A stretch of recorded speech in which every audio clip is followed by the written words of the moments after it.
Over 300 years of ruling the Indian subcontinent, the British would leave. Because of this leave, the entirety of the subcontinent would fall into chaos, with several religious and political organizations arguing with each other, along with several wars being waged and intervention from various countries. All of this over the British's rush drawing of the border. And if they would have taken more time and care into making this border, then all of these problems might have been prevented. But what problems did this border cause, and how are its effects being felt to this day? India had been a long sought after place for trading since ancient times, and since the newly formed Ottoman Empire had blocked the Silk Road from the rest of Europe, Britain instructed the East India Company to set up trading posts in India. The company did this by obtaining permission from local authorities and conducting trade duty-free. After other European companies started to have a presence, the East India Company would impair their growth by overthrowing the Nawab and taking full control of Bengal. After that, the British Parliament started passing several India Acts to limit the company's control over India. The company would lose complete control of India after the Sepoy Mutiny of 1857. During the Sepoy Mutiny, an Indian soldier was executed for attacking a British officer. Later that month, rumors started going around that the British were making Indian soldiers bite cartridges greased in pig and cow lard, which is forbidden under Hinduism and Islam, so that they could be prepared for use in their new rifles. So the soldiers refused the cartridges, and because of this, they were thrown in prison. When other soldiers heard about this, they rallied up on May 10th, 1857, and shot their British officers and made their way to Delhi. They would take control of Delhi and restore power to the Mughal emperor. The rest of northern India would join in on the mutiny. It would come to an official end on July 8, 1859. The East India Company would be taken out of power for this incident, and Britain would now have direct rule over India. The British would now start bringing a more westernized society to India, which the Indians opposed. They felt that outsiders were trying to change their culture. This would fuel the growing nationalism and civil unrest. In 1885, while the British were fighting in northern Burma, the Indian Nationalist Congress Party would have their first meeting. This meeting would plant the seed to an independent India. This meeting would have 70 representatives attend, with every province of British India being represented. All were for peaceful political action for their free India. The Congress would pass several resolutions that would address their problems with the British government. In 1905, the British government would realize Bengal, with a population of over 80 million, was too large for a singular province, so Britain would partition Bengal into Calcutta and Dhaka. The Congress Party saw this as a way for the British to divide and rule. A new wave of Indian nationalism would wash over the British Raj, and they were starting to be more vocal about their beliefs and wants. They would also start to boycott British goods. In 1906, the Muslim League was created to protect and personify the needs of India's Muslim community. They would also become supporters of the British government, opposed to the Indian Nationalist Congress Party. Some good would come later in 1906, when John Morley became Viceroy and would bring radical reform to British India, like enacting equal opportunities. In 1907, the Congress Party would meet, but this meeting was filled to the brim with constant conflict, so much in fact that their president-elect never got to deliver their address. The Congress was sharply divided between the more liberal representatives and the militants of the organization. Some of these militants would form the Talka's New Party, which would boycott the entire British government. Between 1908 and 1910, terrorist attacks in Bengal would reach an all-time high. At the end of 1910, Lord Hartington would take over for John Morley as Viceroy. Under his management, he announced that Bengal would be reunified.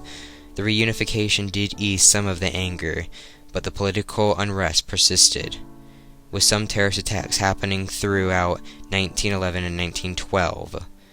In 1914, World War II would break out, and India would be participating. This news was received fairly well by the Indian population. After fighting in several battles against world superpowers, the Indians were wanting a political reward, and that's when India's leader at the time started laying the groundwork for the Government of India Act of 1919.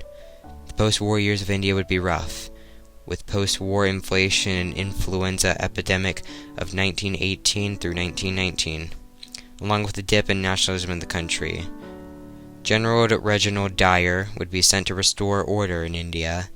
After Dyer's arrival on April 13, 1919, around 10,000 unarmed citizens would gather in the Amritsar's Jallianwala Bagh.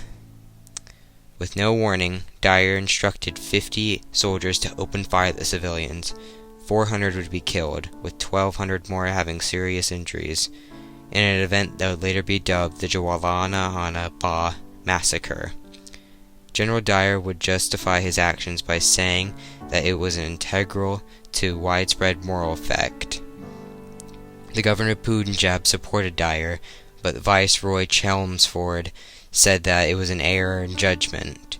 After the massacre, people who were once loyal to the British government were now wanting independence. At around the same time, Gandhi's idea for a peaceful separation from Britain would start to become more popular. After several Government of India Acts, all India provinces had full representation and freedom in the government. Gandhi would endorse several more boycotts, and when he even got thrown in jail for one. After Gandhi got out of prison, the Congress would try more ways of protesting the British government.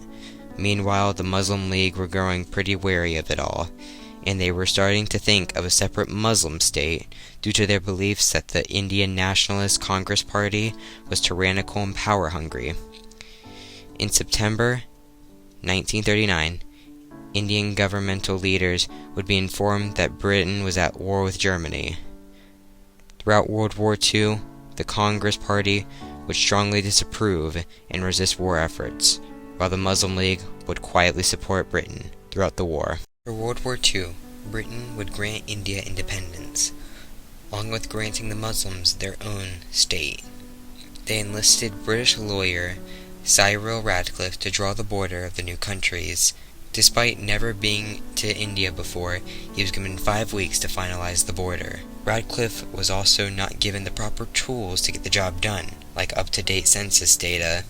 Radcliffe divided the two countries by their religious majority, which left certain areas like Bengal and Punjab with mixed religious groups to be divided. The border would not be announced until the two countries became independent. Due to the rushed nature of the border, several problems would arise from it. Some of these would include 12 million people migrating across the subcontinent, hundreds of thousands of people going missing, even more being murdered, women of all ages being raped and assaulted, and children being abducted from their families. Political and religious violence would also increase.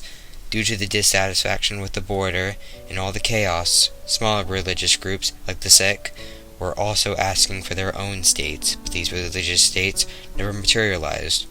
Ever since India and Pakistan became independent, both of them had been fighting over an area named Kashmir. When partitioning was happening, Kashmir was a province that got to choose whether it joined India or Pakistan.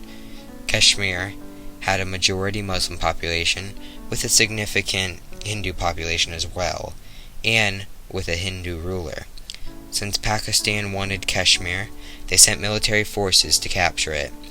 But beforehand, the Kashmir government requested military aid from India. India and Pakistan would end up fighting throughout Kashmir, and the UN would intervene by passing Resolution 47, which would establish the line of control in Kashmir, which would give India 2/3 of Kashmir and Pakistan the other third.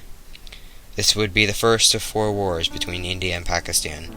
If Britain had put more care into how India and Pakistan's borders were drawn, then we may have been able to save millions of people and prevented several crises from happening.